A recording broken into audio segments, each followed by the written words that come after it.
ABC Listen. Podcasts, radio, news, music and more.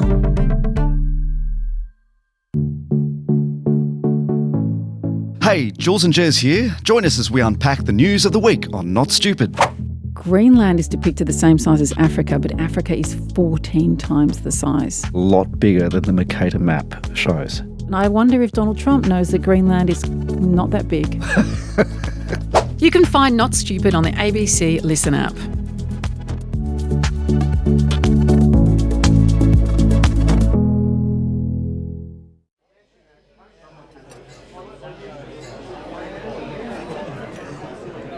Balmoral has just one pub.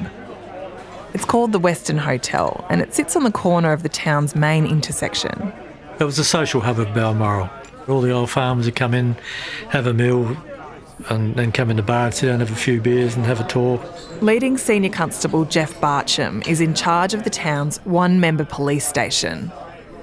Each Friday he has a counter meal at this one pub and he chews the fat with the locals. The price of wheat, the price of wool, the price of lamb, the price of beef, gone up, gone down. I'm losing money, I'm making money. He's responsible for enforcing the law in this town. But Friday nights are about building rapport with the townsfolk. You know, you'd get to talk to people and know people and they'd get to know you because they always want to know their copper. It's a great place to take the temperature on issues that are affecting the community. There'd be a group of people standing round, so and they'd all have their 2 bobs worth. And on this particular Friday night, there's one issue that everyone is talking about. It's been almost a week since the 21st birthday party, and since Elise told police that she'd been raped by 2 friends in the caravan. The people were talking, and they wanted to talk to me because they wanted to know what was going on, obviously. Everybody at the pub knows the boys involved. Some people said, Sean Bloomfield couldn't have been involved, he wouldn't have done it, he didn't do it. And Luke Merrifield, he's the bloke who did it. And other people said, no, it was Sean and Luke together. Elise's role is also up for discussion. Some would say, she shouldn't have gone in there with him. Others would say, no, people should have been brought up better to do things like that. Jeff's heard the term slut thrown around a bit too. You could sort of sense the way some people were talking that some people thought that the girl deserved it. Sean Bloomfield and Luke Merrifield are from establishment families. When I heard Luke's name mentioned, it was. I thought it was going to be hell to pay somewhere along the line. So, the lovely family, don't get me wrong, very well thought of it within the community. I just thought, what are the ramifications going to be when this comes out through the town? In the pub, a narrative is forming. Information is getting twisted. In the community, the initial shock is turning into anger and confusion. Battle lines are being drawn. With Elise and her family on one side, and the men and their supporters on the other. I'm Charlotte King. And I'm Andy Burns. And this is episode 3 of Hometown Boys, a series from Background Briefing.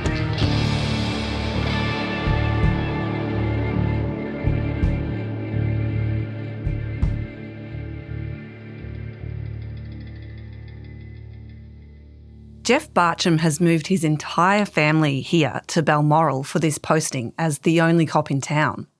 His son's now playing on the local footy club, and Jeff's been asked to be on every committee in sight. There's 42 committees in the town and they want you on 41 of them, but the last one they don't want you on there so they can complain about you. One committee he agrees to join is the Bush Nursing Centre. It's the town's only medical clinic, and when you're an hour's drive from the nearest hospital, it's vital. It was just such an important part of the Balmoral scene because the nurses there were fantastic. I mean, there's always farmers having accidents on their farms and these nurses attend any time, day or night. It's here that he gets to know Lisa Hutchins, the veteran nurse who runs the clinic. I have a high regard for Lisa. She's a lovely lady, very professional, well respected within town, a fantastic manager at the Balmoral Bush Nursing Centre. Lisa Hutchins is a key part of the town's fabric. And her husband, they had the nickname of the Mayor and Mayoress of Balmoral. Her older son and my younger son were good mates, went to school together at Balmoral High School and played football together at Balmoral, Harrow. I'd run into Lisa and her husband down the hotel on a Friday night. Sometimes I'd sit and have meals with them. I'd have a beer with them. Lisa is that same bush nurse who'd picked Elise up from the caravan on the night of the 21st birthday party. And Rosie, her daughter, is Elise's good friend. Yeah, we're family friends. Elisa was almost like a second mum. Rosie was one of my best friends. Like, safe people, you know? But Lisa's also close friends with the Merrifield family. Lisa and Luke's mother were extremely close friends. Extremely close. Lisa and Luke's mother, Rhonda, played A-grade netball together in the 90s for the Balmoral Bombers. They wore these identical short red pleated netball skirts and black polo shirts. Lisa and Rhonda sported the same lady dye haircut. They also became mothers around the same time, and their kids attended Balmoral kindergarten together. Lisa's husband is also cousins with Luke's dad, so she's actually related to Luke by marriage.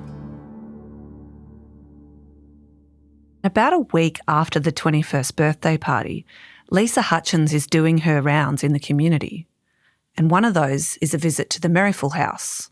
What the problem was really was that Luke Merrifield's mother at that stage was going through cancer. Rhonda Merrifield, Luke's mum, she's been battling cancer for a few years now, and she's receiving palliative care. It was shocking the fact that Luke's been alleged at this stage, raped this young lady, and his mum's going through cancer. And so it was just sad and very shocking at the time. Lisa Hutchins is not only Rhonda's nurse, but she's also her longtime friend.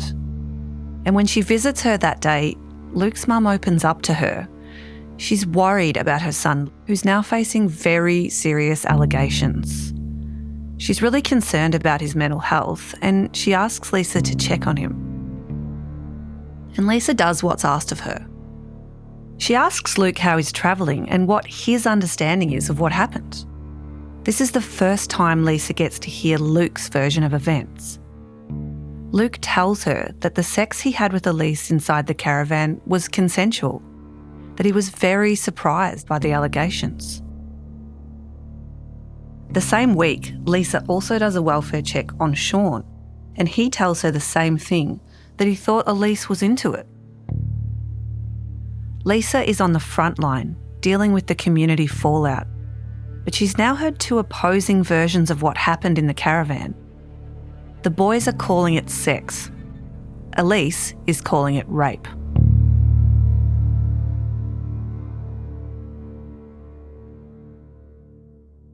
While Lisa is making her own inquiries, police are quietly gathering evidence in the community. Jeff Barcham's the town cop, and so he's not involved in the actual investigation. That job falls to Detective Alison Manicky-Brown. She's working from the police complex in Warrnambool, which is about 2 hours away on the coast. With a sexual offence, there's several steps for a brief of evidence to actually be approved to get through to prosecution. She's busy gathering witness statements. She's talking to anyone and everybody who was involved, who was at the party. But one of the most important people for her is Lisa Hutchins, the bush nurse. She had collected Elise from the party with her daughter. She had had those initial conversations and she did play a part in the initial reporting process. So she takes a statement from Lisa over the phone because she's a couple of hours away in Warrnambool. That was what we call a statement of recent complaint. That was quite an important statement to take, yeah. And then she sends Jeff Barcham, the local town cop, down to get the statement signed. Went into her office, sat down and talked. Pretty much I gave her the statement to read. She read it, signed it. Lisa is signing this statement as someone who'd been there in the immediate aftermath. She'd collected Elise in the middle of the night, wrapped her in a blanket on her kitchen bench, and she'd encouraged her to involve the police. She's also known all three of the people involved, Luke, Sean and Elise, since they were kids. But the police aren't interested in family ties or the difficult position that she's been placed in. They're focused purely on what she remembers from that morning.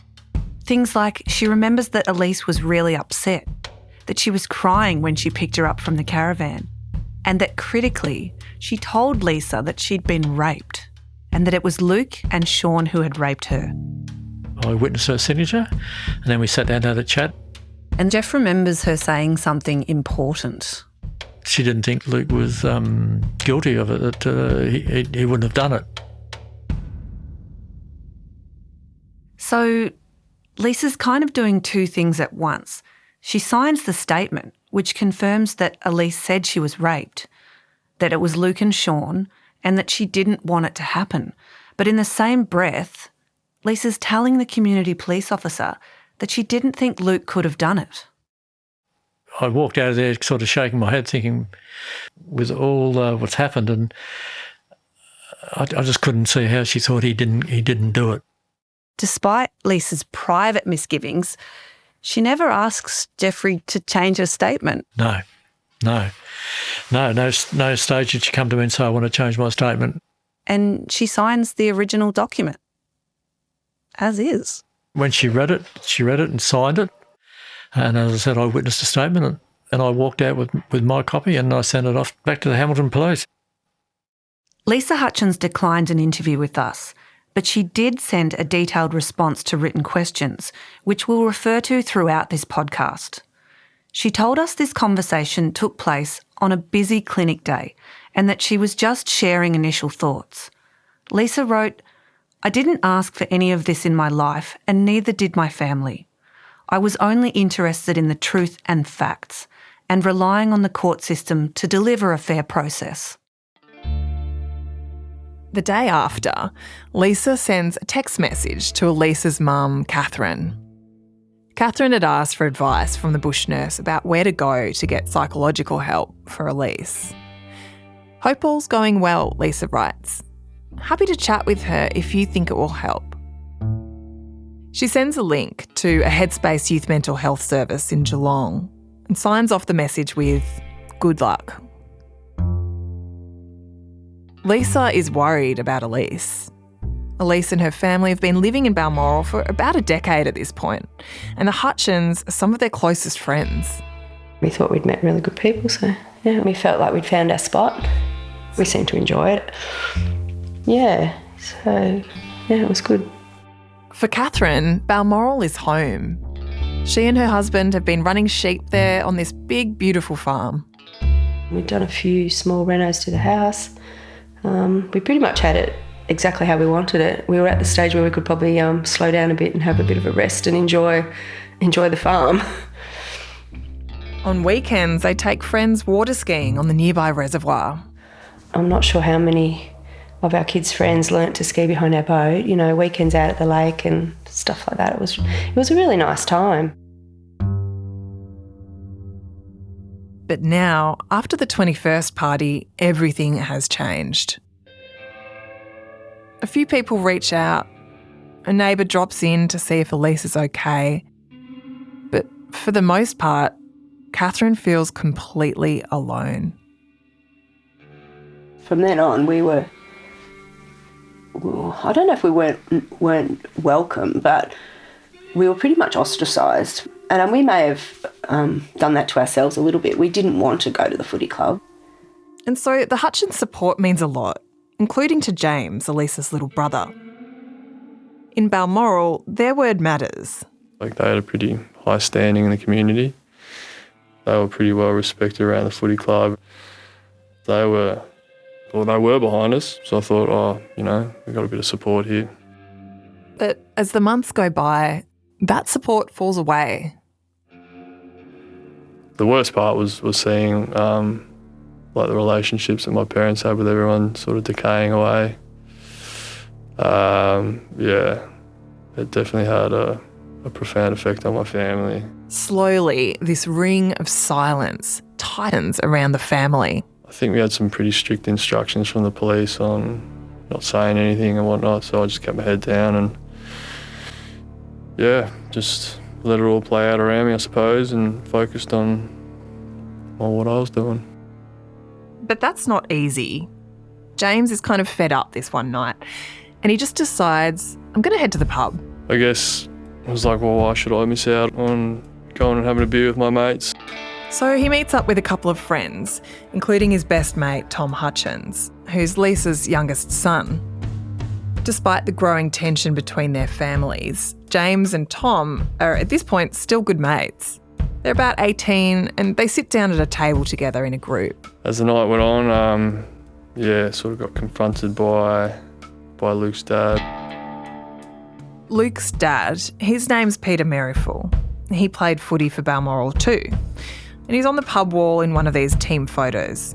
He's tall, he's a big bloke, and he approaches James and his mates at their table. And he just sort of lined me up from across the bar and just walked straight up and sort of put himself between, had my back to the wall and sort of either had to push through him or put up with him. And it's almost like this scene from like an old Western. Yeah, he just sort of stuck out his hand and said, "Are you going to shake my hand?" And I was like, "What do you want me to do with that?" He's like, "You're going to be a man and shake it or what?" I'm embarrassed to say that I did just shake his hand just to get out of there, and then I left. For James, who's still just a kid really, it feels intimidating and humiliating. He walks out into the night and he never goes back.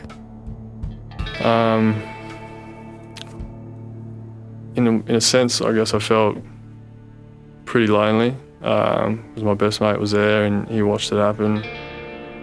That best mate is Tom Hutchins, but Tom's also Peter Merrifield's cousin. He witnesses the whole scene, but he doesn't get involved. It made me feel sick, to be honest. I was very upset about that.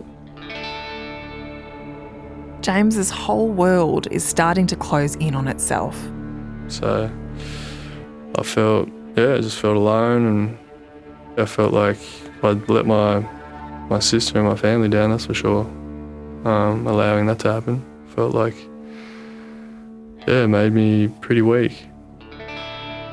James has spent most of his life in this town. He's played the defence line for the Harrow Balmoral Roos, and he's at home on the football oval. Up until this point, he's felt like one of them. Yeah, it was definitely sort of the end of my relationship with the community. I didn't get invited to any one of my year levels' 21st birthday parties or 18th birthday parties, so I kind of knew then that where I sat with everyone. So you don't mind sort of trudging through a bit of shit, but when you're left on your own and your mates sort of turn against you, it makes it more challenging, that's for sure. We reached out to Peter Merrifield and Tom Hutchins to hear their version of events, but neither of them responded to our questions. In her written response to us, Lisa Hutchins said Elise's family had a skewed perspective of the support that was available to them in the community and chose to isolate themselves. Lisa said she was ultimately committed to staying objective, like many other community members, and denied that she'd sympathised with the boys. There appeared to be an expectation by the family that my family's life too should stop, Lisa said.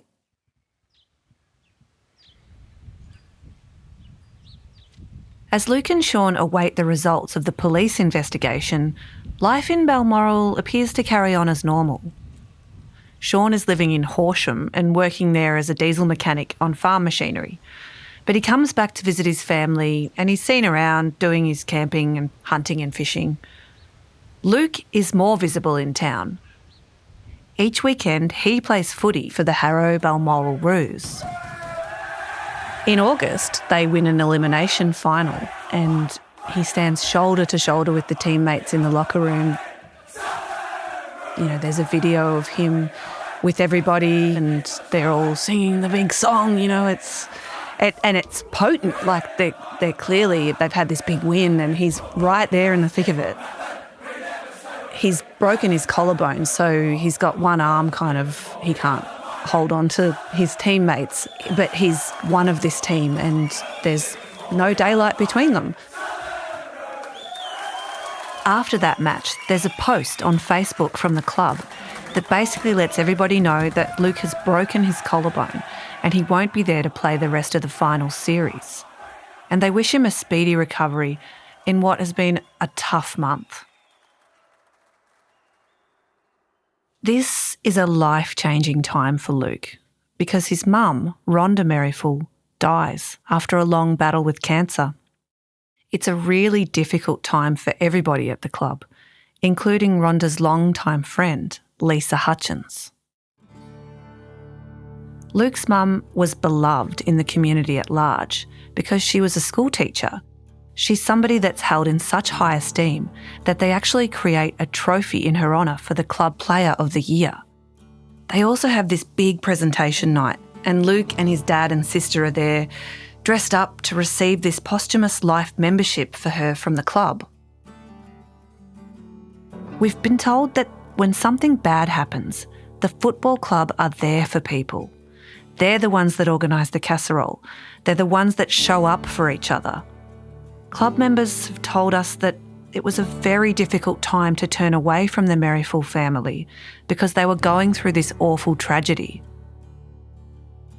And then, in an extraordinary turn of events, Sean's mum also dies. A few weeks later, in the September of 2016, again after a long illness. And so it really makes the whole situation so much more complex that both mothers pass away right in the middle of all of this. So the collarbone injury means that Luke will miss the grand final, but he is there for their Mad Monday celebrations, which is like the once the season's over, everybody gets together and they dress up and go on a pub crawl. It's a big fun day out for the whole club. There's a photo of the entire team of footy players, netballers and all the hangers-on dressed up, and Luke is right there in the centre of it in a bright orange Pokemon costume. And in that same photo is Rosie Hutchins, Lisa's daughter. So Rosie, you'll remember, is Elise's good friend from school. She's the one who picked up Elise from the caravan after the 21st party when she made those panicked phone calls. A few months down the track, and Rosie is here in this same Mad Monday photo, and she's partying with Luke Merrifield.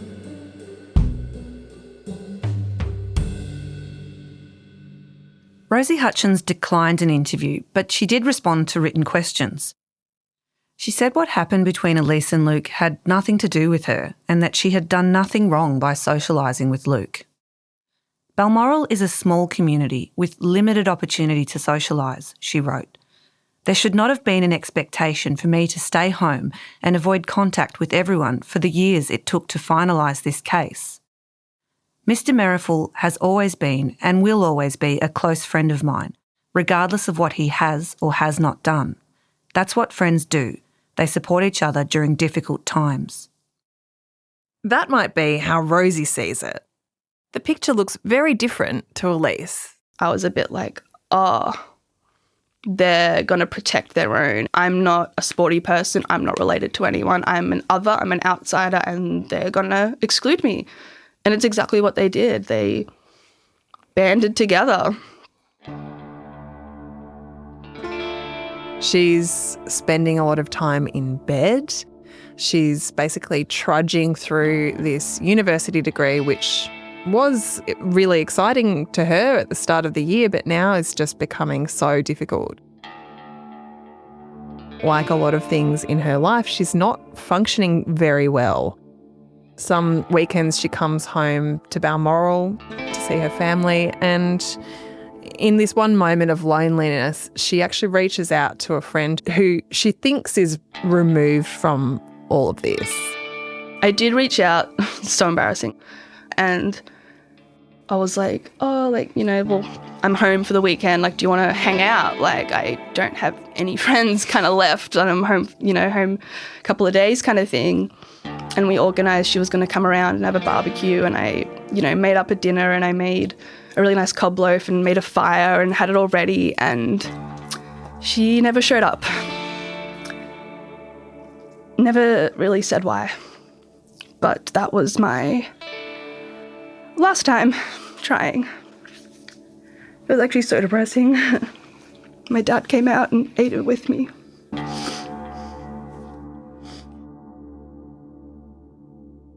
Eight months after the 21st birthday party, Luke and Sean are charged with rape.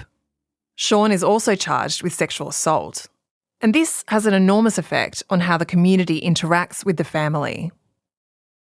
Elise's mum, Catherine, is working part-time at this local bank branch. It's the only one in town and it's on the main drag. Just your typical 1980s probably bank, you know, with a couple of tellers, small country town. Yeah, very much like that. She's in there one day after the charges are laid and she's, you know, doing her job as a bank teller, and one of Luke's relatives walks in. Yeah, I just look up and you're waiting for the next customer to come and she goes, no. Catherine now has customers who won't be served by her. I've served her just the week before. I've served her many times. I said fair enough and left her to it.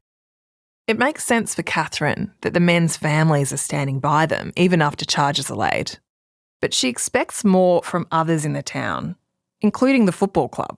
Nothing changed. They probably got more support then than what they had before. I think everyone, well, obviously they didn't believe it had happened, and, you know, they needed support. They needed to get around them. Despite the rape charge he's facing, Luke plays the full 2017 season. All them says, get around him, you got to support him and all this stuff. Like, and thinking, well, God almighty, he's done the wrong thing. Should be the opposite. Elise's dad, Bevan, starts to feel like people from the football club are freezing him out. Oh, not all the football club, but most of them, yeah. I'd pull the odd one up and say, g'day, or make them talk. They feel very uncomfortable. It makes you feel like as though I'd raped the girl or something. Like, it's weird, yeah. They just want it all to go away. Luke and Sean are committed to stand trial towards the end of the footy season. And as the heat on the club increases, the pressure builds on the family. One weekend, the team heads off to play an away match. It's at a little town called Harden, which is just up the road from Balmoral. Luke and his team lose the match, and a supporter for the other team yells out, "Rapists!" as they're coming off the field. The Harrow Balmoral Footy Committee isn't happy, and a club member gets Bevan on the phone. He tells him Elise is to blame for this. Giving the football club a bad name. And I said, what do you mean by that? And she said, oh, well, all this stuff going on. I was sort of in shock. I couldn't believe a person would be saying that sort of crap. The man on the other end of the phone who's basically blaming Bevan and his daughter for this situation that the club's in, that man is someone Bevan used to spend weekends with. They used to go water skiing on the local reservoir together. Oh, well, that's what I said to him. Well, I told him what I thought of him. He was pretty poor. And I thought, if you've got a problem, don't do it on the phone. And then, no, I never heard nothing more about it. We did ask the Harrow Balmoral Football Netball Club Committee for an interview. They declined. They also declined to answer our written questions. Bevan's got a reputation as a hard man. The type of bloke who, if you gave him cheek in the pub, would lay you down flat. He's a gun shearer, has won a bunch of awards and is known around the sheds as a bit of a legend. And he has to fight the urge to take matters into his own hands. Oh, yeah. Oh, shit, yeah. But, it felt like it. It felt just, going right off. A criminal trial is looming, and police tell Bevan to hold it together. They just said, just don't go do anything stupid, because you could bugger the whole case up. Most of the witnesses will be from Balmoral, and Elise's parents are worried that community loyalties will bleed into the courtroom. Just months after charges were laid, they'd come across a Facebook post by Lisa Hutchins, the bush nurse. It's a photo of two of her children, along with Luke Merrifull and his sister. The caption reads, 4 of my 5 favourites.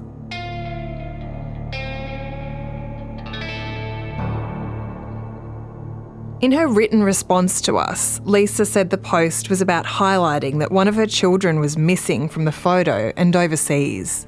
She said that there was no alternate intent to the post.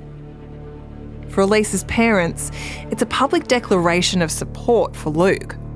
Lisa's meant to be one of the most important witnesses in the upcoming trial. And they're wondering, what's she going to say once she's on the stand?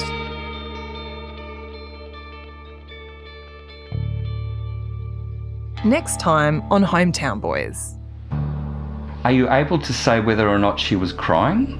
She appeared that she may have been crying. Well, was she crying at the time? She wasn't crying at the time. She was upset. She wasn't howling tears, if that's what you're asking. I was exhausted and I was fucked. And I just opened it and it just broke me. These are tense times, I understand. But please. Now, ladies and gentlemen.